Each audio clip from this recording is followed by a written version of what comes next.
One thing I realize as believers, sometimes we do a real good job at knowing when we are physically sick. And this is not just believers, people in general. Like, we go to the doctor, we go to the store to get medicine, we start getting more vitamin C, we start doing all the necessary things to get recovered, right? Because we notice something in our bodies is not right.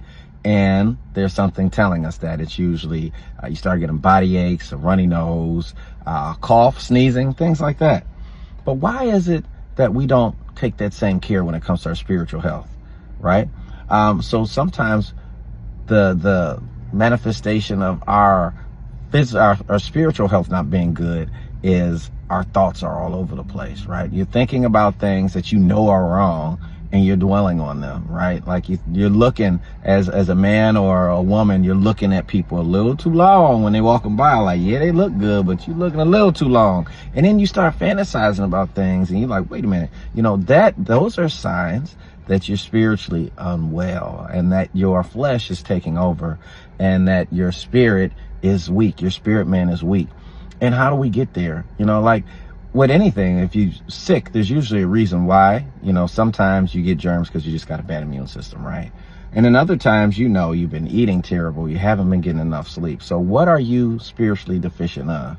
Have you been indulging too much in worldly things, too much secular music, too much TV that is not good for your spirit, not good for your soul? And what are you doing to balance that out, right? Is it all, it's like a kid just eating all dessert, right?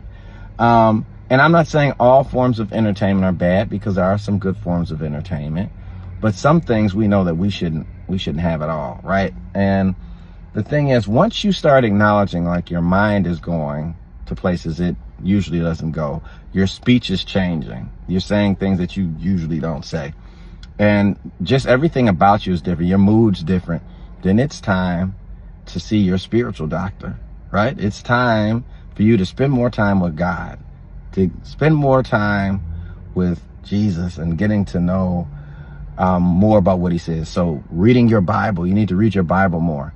You need to fast. A lot of churches, a lot of people put fasting as like an option, and like, oh, you could do a fast with no sugar, or a fast. That's not fasting. That's not fasting. If anything, you call it consecrating maybe, but fasting is really giving up food.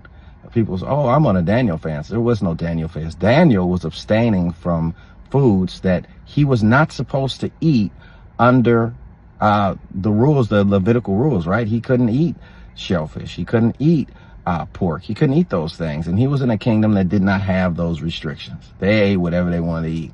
And Daniel said, just let me eat the vegetables. At least I know there's a good chance that this food wasn't sacrificed to idols. It wasn't, because he couldn't do that either.